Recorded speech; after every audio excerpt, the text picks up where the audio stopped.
This podcast is brought to you by sleepyj.com/beats. If you need a beat for your next album, mixtape, or demo project, check out sleepyj.com/beats. That's sleepej.com/beats. Warning, this podcast may offend some people unintentionally.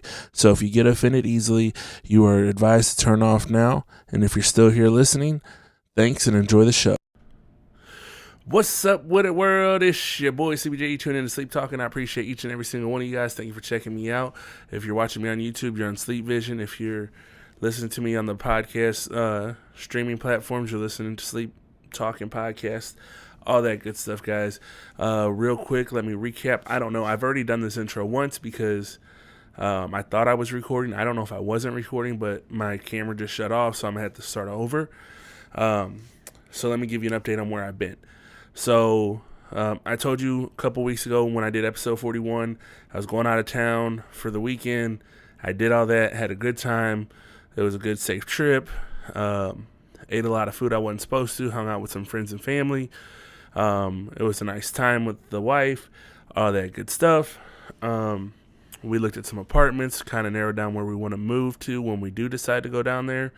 Right now we're just trying to secure some jobs down there, so hopefully we can do that. I networked with somebody out there that does open mics, just trying to get people to know who I am, know that I'm getting ready to move down there. And I heard her music. I thought she was decent. I thought I could make her music sound better from her mixes that she has. And we started talking about how she does her music and things like that. I offered to give her a free mix just to see how that went with her. If she liked it, she could, maybe shop with me next time. If she didn't, cool, no hard feelings. So we did that. And, this past weekend, she messaged me. She's like, okay, I'm willing to give you a shot. Here's all my stuff. I checked it out. I did a mix to it. I asked her what she thought about it. There's some things I did to it that was a little bit different than what she had done to it. But I can switch it back if she wants to. It's up to her. It was kind of my little flair that I put to it. So yeah, that's what was going on with that. I haven't heard back from her. It's been almost a week now since I did that for her. I don't know if she's been busy. I don't know if she just hated it. I don't know if she was just like, yeah, I'm going to keep doing what I'm doing. I don't really know yet. I'm still kind of waiting to see. Hopefully I hear something back. Maybe if I don't hear nothing back by, Monday or something, I'll message her. But, that's still in the early stages, so we don't know what's happening with that. But that's what I've been up to. I haven't really worked on any new beats or anything like that. That was probably the most. I had to deal with a sick dog all weekend. She was throwing up and had diarrhea and throwing up blood, and it was gross, and it was a headache trying to keep her healthy. So, but she's healthy. She's up, moving around, doing her normal things. But anyways, let's move on. Let's get into these topics. I'm against the clock right now, trying to get this done in a timely manner, and we will see how it goes. If it's a little short, I apologize. If it's not, great. But I want to get this at least uploaded today, Wednesday, onto the streaming platforms. As far as for YouTube's probably going to have to wait till early Thursday. So if you're looking for the video, sorry. If you're seeing the video, sorry, you got it 2 days later than normal. But hey, you got it. Moving on.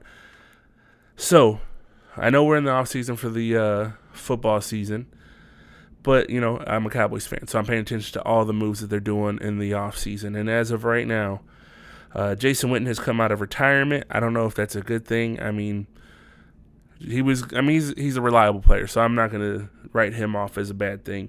Earl Thomas, the guy that I kept saying last year, if we would have signed him, we would have been in the Super Bowl because defensively he's an amazing player. He went to the Combine in Dallas, so we'll see how that works out. DeMarcus Lawrence has not gotten re-signed yet. There's a lot of speculations on what will happen if they can afford him, what they should do, shouldn't do. DeMarcus Lawrence is good. He's had a few problems, if you ask me, in the previous years. I'm indifferent. If they re-sign him, great. If they do let him go, I don't really care either. Randy Gregory is suspended indefinitely. I did see something that said that he might still somehow or another be able to play for the Cowboys, but I don't see that happening. I think the NFL said that they're done with him. They don't want anything to do with him. As far as for all this news, as far as for the Cowboys, I'm still waiting to see what they're. Oh man, I'm still out. Like, I really hate Kellen Moore, and they gave him that fucking promotion. There's rumors that Jason Garrett might be on the way out. I don't, if I had to pick between Kellen Moore and Jason Garrett, I would 100% keep Jason Garrett because I don't like Kellen Moore. The rumor is Jason Witten might become the coach after Jason Garrett, which I don't know that Jason Witten has the knowledge to be a coach. I'm sure he has the knowledge to coach a team, but I don't know how he would do. I would imagine that if they're doing this, in the way that they're doing it, because if you don't know, Jason Garrett, the Cowboys coach, used to be an offensive coordinator.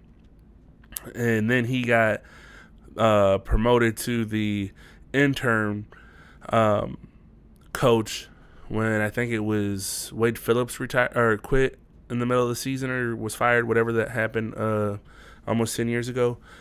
And then that's where Jason Garrett stepped in.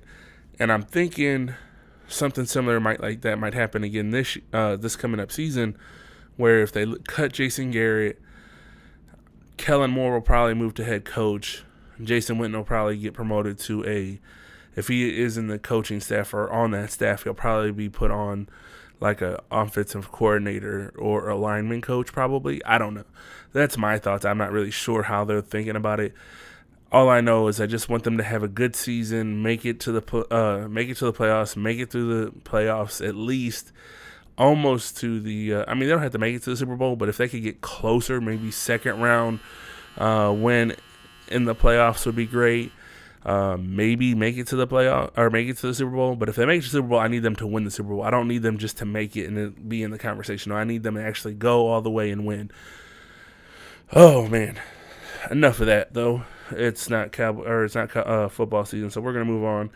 50 has the okay to continue a lawsuit against his former legal team. If you guys don't know, 50 Cent suing his legal team that he had from a case he had a couple years ago with Rick Ross's baby mom, that he basically showed. I think it was like a porno or like some sex tape or whatever he had posted on his website. That he wound up getting sued for that. He lost I think they sued him for $30 million, settled with like $7 million. He had to file for bankruptcy and all this and that.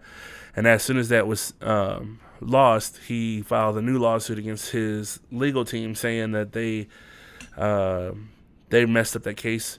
So he's got a malpractice lawsuit against them or something like that. And they've given him the okay to continue that. Right now, R. Kelly is back in the news. If you guys have not heard, obviously, we had the Surviving R. Kelly stuff about a month or so ago. And now he's, since the last time I was on here, he's went to jail, bonded himself out. But before he could bond himself out, he had to pay some back child support and all that good stuff. He had a little bit of a hard time getting that money together, basically because he doesn't have liquid the money that they needed, so he had to move some things around. Eventually he got out, so I think he still owes the back child support, but he's got to pay it before they decide, we gave you enough time to make the money to pay it. You haven't paid it, you're going back to jail. But also since then, he's out on bond right now. I think his court hearing is sometime later this March, like the 22nd or the 20th, something like that. He's on the news as of today. As of this morning, he sat down with Gayle King. They showed this interview that he did. He was on there crying, passionately saying that everybody's lying on him, saying that he, all these people are conspiring against him. He started crying, saying how they're ruining his life. He gave this industry 30 years, and now this is how they're doing him. And it's really dramatic. I don't believe that it's a conspiracy to get him. I think everything has finally come around and that he's finally paying for his own actions. He's got a long history of the things that he's been doing. even without the documentary. So yeah, that's the news on that. Let's see. If you guys haven't been paying attention to the news this week, Jordan Woods and Khloe Kardashian, I know I am, for one, tired of it, so I'm not going to spend a lot of time on that. But if you guys don't know, Jordan Woods is Kylie Jenner's best friend. She supposedly hooked up with Tristan Thompson, who is Khloe Kardashian's ex-boyfriend and baby daddy. And now they're like fighting, and Jordan Woods went to the Red Table Talk, which is Jada Pinkett's YouTube or Facebook series and TV show. She sat down. She's apparently friends with Will Smith and Jada Pinkett, so she felt like it was a safe place to come out there, say her piece. So she broke her silence, saying that, like, look, we never had sex. Like, her and Tristan Thompson never had sex. That Tristan Thompson kissed her, but it was probably her fault for being there so late, and whatever the case may have been. Khloe Kardashian went on a Twitter rant, basically talking all this shit, like, you know, you knew what you were doing, you're lying, da-da-da-da. The whole reason why I wanted to get on here and talk about that, not that I really cared, but here's my thoughts on it.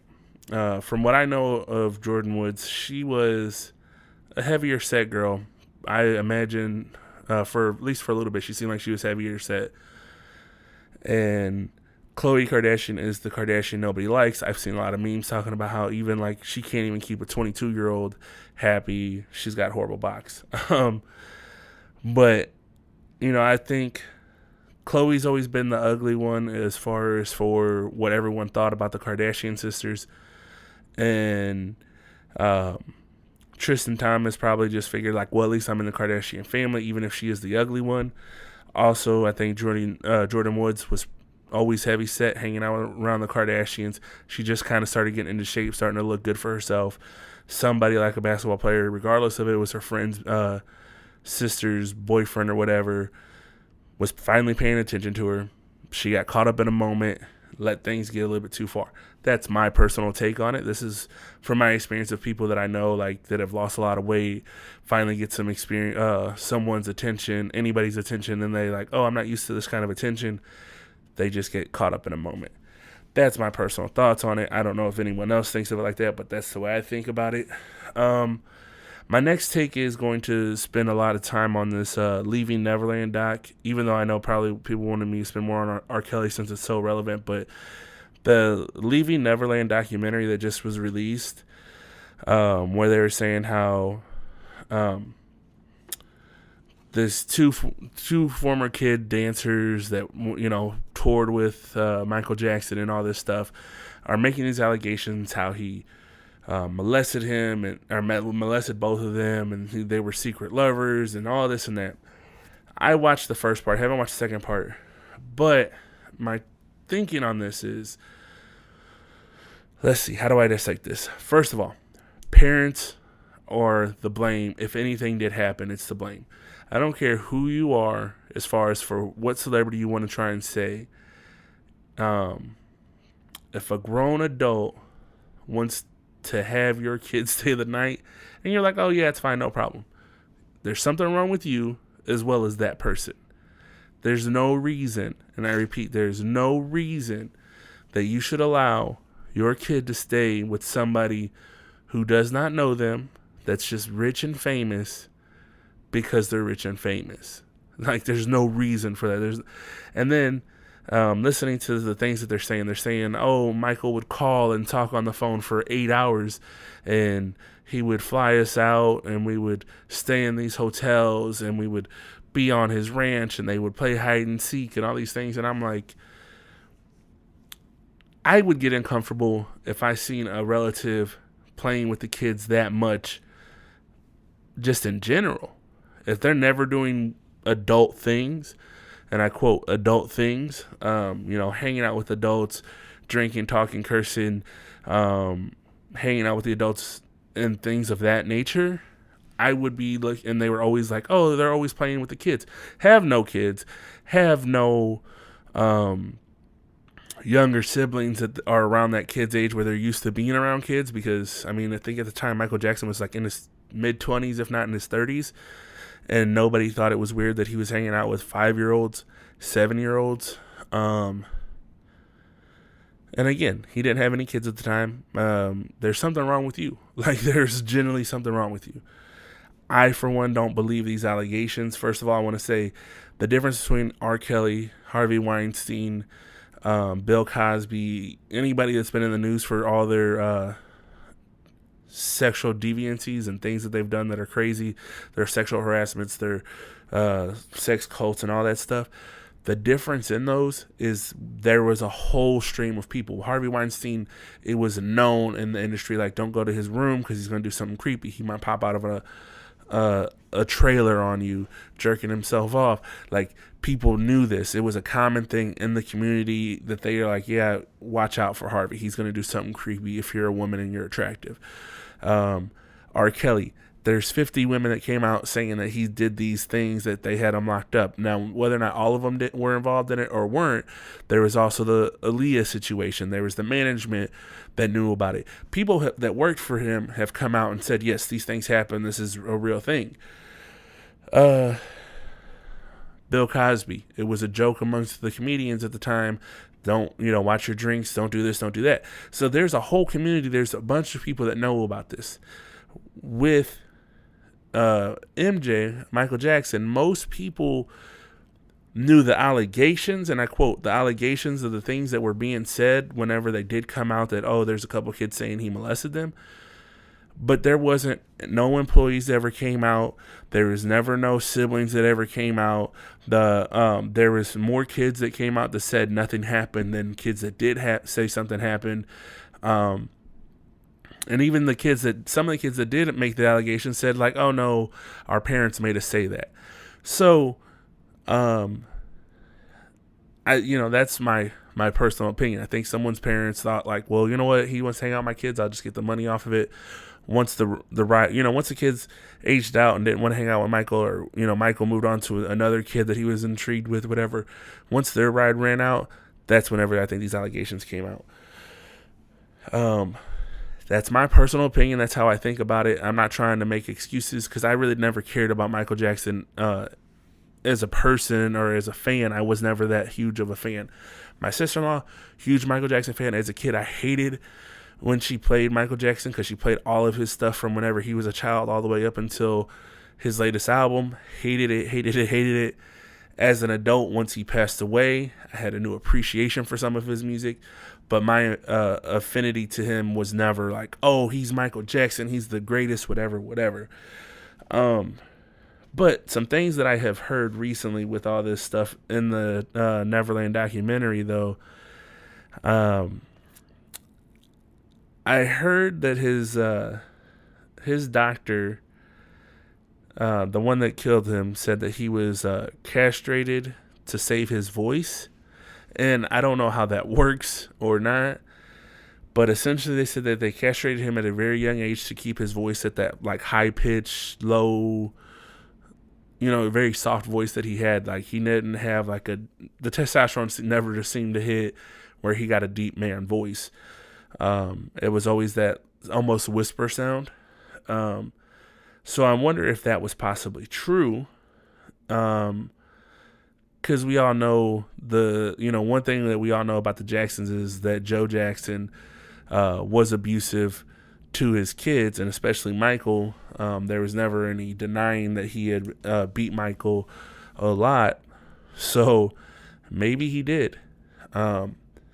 Because Michael was the cash cow, maybe he did have him castrated at a young age to keep him from going through puberty. Because I don't know if you ever listen to, like, childhood singers, once they start going through puberty and their voice starts to change, it's a hard thing.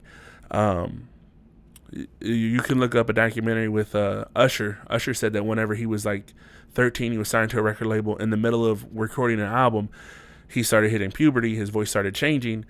He had to learn how to record again and learn how to use his voice again, because they were saying that his voice was changing and it was hard to get good vocals from him at that time. So, and Michael never really made much of a change. His voice is pretty much consistent through most of his career. So I wonder if that is possibly true. And The other thing that I was wondering is if maybe he was on the spectrum, or maybe he got beat so much that he had some like brain damage, and that's why he never fully developed as an adult or as a person. Because they said, oh, he was always a child at heart because he never had a childhood and all this and that. And I was thinking, like, well, maybe if he was really castrated like he was, he's been traumatized. He was, he has some trauma. And then thinking about it like that, I was like, well, maybe he played with the kids because he didn't realize that he was an adult. I personally know somebody from my neighborhood. The guy's got to be in his late 30s, early 40s, but in his mind, he's still like 14. I don't know exactly what happened to him, but I remember as a kid, a lot of the kids would get him to buy alcohol, and he thought he just had a fake ID. He would buy alcohol for the kids, and he was, in his mind, he always thought he was like 13, 14 years old, and doesn't realize that he's getting older. I think he had like some sort of, he got hit in the head doing something, skateboarding or something like that. In his mind, he just doesn't age. He's just constantly reliving that same year. Even in the job that he has, he doesn't work normal hours. He doesn't, he works at a fruit stand. He's a harmless person. And if you told him that he was older, he wouldn't believe you. He would tell you that he was 13. And I thought it was a joke as a kid. I didn't believe it. But even today, if I seen him, he'll probably tell you whoever the next child star is. I don't know who it is. I know a few years ago when I was working in the mall, he was like, Hannah Montana's my favorite, da-da-da-da. He didn't realize that he was a lot older than that girl. So I was thinking maybe Michael suffers from something similar. Maybe he got beat so hard at one time that it knocked the sense out of him that he didn't realize that he was an adult and he shouldn't be doing certain things. I don't know if maybe he was really castrated. If he was really castrated, he wouldn't have a sex drive. And then he definitely wasn't able to molest any of the kids. So if the doctor was telling the truth that he was castrated like they said, he wouldn't have been able to molest kids because he wouldn't have had no sex drive to do it. I don't know. Those are things that I was kind of kicking around once I started hearing it. I do know that from what I've seen of that documentary, I don't believe those kids. One, the kids did say under oath, that he never did anything to them. He defended, they defended him against another accusation when they were kids. So that for one. Both, Corey Feldman has been very vocal about child predators in the Hollywood industry. He's been very, very vocal on it, and he gets very upset and argues that Michael never did anything to him, but he names other people in the industry that have. So I feel like if he was going to say, like, what does he have to hide about Michael? He can honestly say, like, yeah, Michael was one of the ones that did this. He's very vocal. He tweeted about it whenever it happened, when this documentary came out on Sunday. And then Macaulay Culkin was like, I stayed at his house and it's different than it sounds, because everyone says, like, oh, it sounds bad. He said, but realistically, like, if you stay in his room, he's got like, it's like an apartment. It's so big. There's all these different things, multiple beds, all this stuff. So, all that to say, I think there's enough people denying what happened, that I just don't believe it. Plus, those guys have lied under oath saying that if they have been under oath saying he never touched them. So then that means that they lied if they're saying that he did. Also, the way they talk about it is very weird. From my understanding, most victims, they have a hard time talking about their being victimized. The way they describe things aren't like, we were having sex or making love or we were doing this. They'll say, he did this or they did that to me. This is where they did that. That's how they typically say it. Like, they describe it in a different manner versus like the way these guys were, like, they were recalling it. Oh, we were in the movie theater having sex, and we were in the bedroom having sex and doing drills on how to take our clothes off and this and that. And I think that's really my biggest argument to, like, I don't know, there was a lack of emotion when they said this stuff. They were just able to rattle it off like nothing, constantly saying how much they loved him. And they were, I mean, I know Stockholm Syndrome could be a thing. Maybe they did really care if it did happen. But I feel like the way they recalled it just doesn't seem right to me. I didn't feel like they felt victimized. I think they were more, if anything, they just recalled it too easily and too much like, oh, we were intimate and happy and we were secretly married. I don't know. It's just a weird way they describe things. And I don't think that it was, that they have any legitimacy to what they were saying. That's my take from what I see. Again, if he was, I did question, like you said that he would call and talk to him for 6, 7, 8 hours on the phone. You as a parent didn't say, like, Michael Jackson's a grown-ass man, celebrity, on tour, doing all these shows, and he's calling my kid for 6 hours. My mom would ask me why I was on the phone for more than an hour with one person or two people, let alone a grown adult that's a celebrity.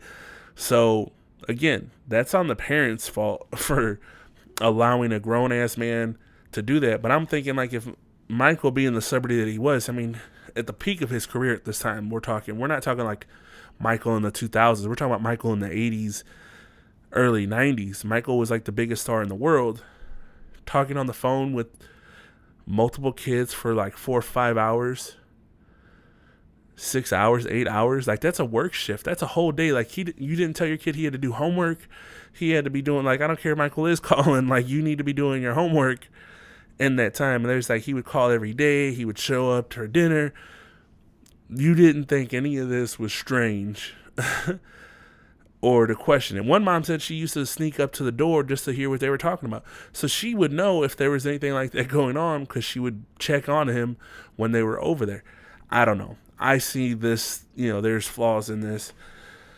Plus, the guys have, like, I think Marlon's son or one of his, Michael Jackson's nephews is saying, like, they got like $130 million lawsuit against the estate right now. So there's a lot of inconsistencies and holes in that. But guys, that's what I wanted to talk about. Hopefully you guys enjoyed this episode. Before I get out of here, I do want to tell you guys I did check out there are a few new albums out. I kind of checked out the 2 Chainz album, Rapper Go to the League. I think it's pretty decent. I still need to dive deeper into it. Queen Herbie has a new EP out called EP5. T-Pain has an album out called One Up. I haven't been able to check into all of them, but I do know those are out. So if you guys haven't heard about them, you might want to check them out. I'm a big fan of all of them. I'm going to check them out, get more into them, so maybe next time I can give you more of a breakdown on those. Guys, follow me on Twitter at SleepyJ. That's SLEEPEJ. Take that back. Follow me on Twitter at SleepyJ. That's SLEEP_E_J.